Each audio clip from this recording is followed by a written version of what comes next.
Контрабанда наркотических средств поступает через государственную границу ПСОЛ. Методы маскировки контрабанды становятся все изощреннее. Используются бензобаки и всякого рода тайники в транспортных средствах. Начальник УКОН МВД Республики Абхазия Астамур Пачалия отмечает, что наркотики в основном одни и те же. Основным видом из поступающих наркотиков является метадон, который употребляют 90% наркозависимых граждан Абхазии. Основные виды наркотиков, которые употребляют на территории Республики Абхазия, это синтетические, химические, так называемые.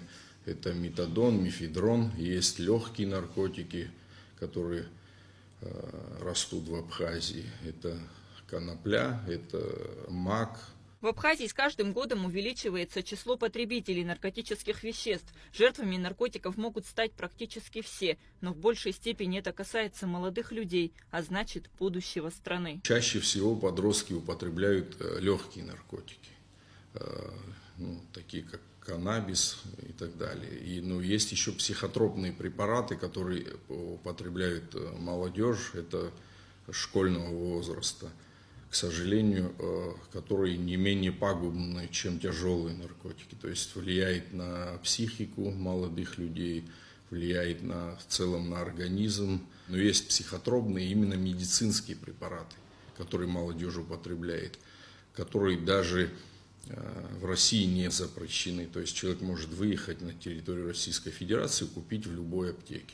Как правило, люди с самым крепким здоровьем при регулярном употреблении наркотиков живут не более 10 лет. Большинство умирает раньше. Весьма распространены случаи, когда люди умирают в течение первого года с момента начала употребления наркотиков.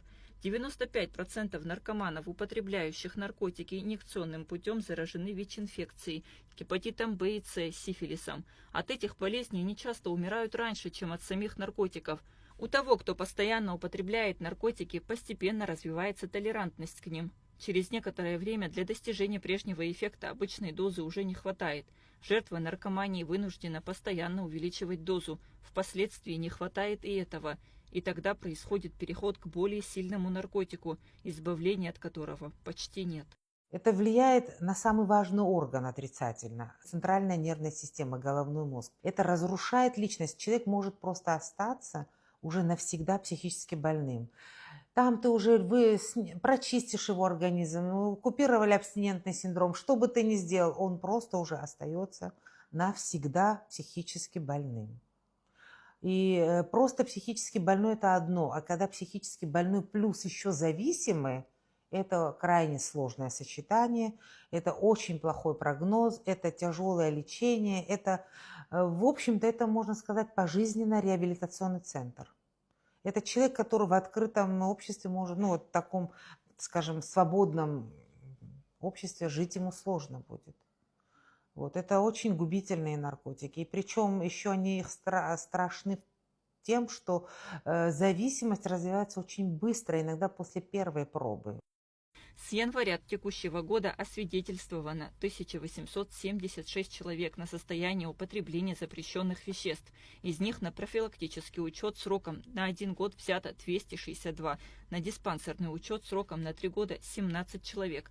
Абсолютно все наркотики по своей природе являются ядами, поражающими все системы органов тканей, но особенно центральную и нервную систему.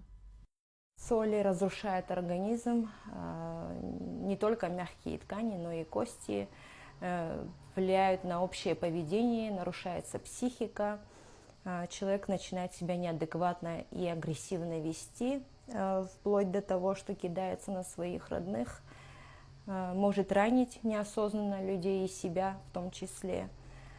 Бывают суицидальные наклонности тоже. В этом случае, если употребляют соли молодые люди. За последние десятилетия произошла, можно сказать, революция в истории запрещенных веществ. Изменились и сами наркотики, и способы их поставки и приобретения. Растет количество наркопреступлений, совершенных с использованием информационно-телекоммуникационных технологий. Для их совершения продолжают активно использоваться мессенджеры, интернет-магазины, блоги и форумы. Пресекли ряд наркоканалов, которые действовали на территории Республики Абхазия, которые уже не функционируют, так как руководители, организаторы уже отбывают наказание как на территории Республики Абхазия, так и на территории Российской Федерации.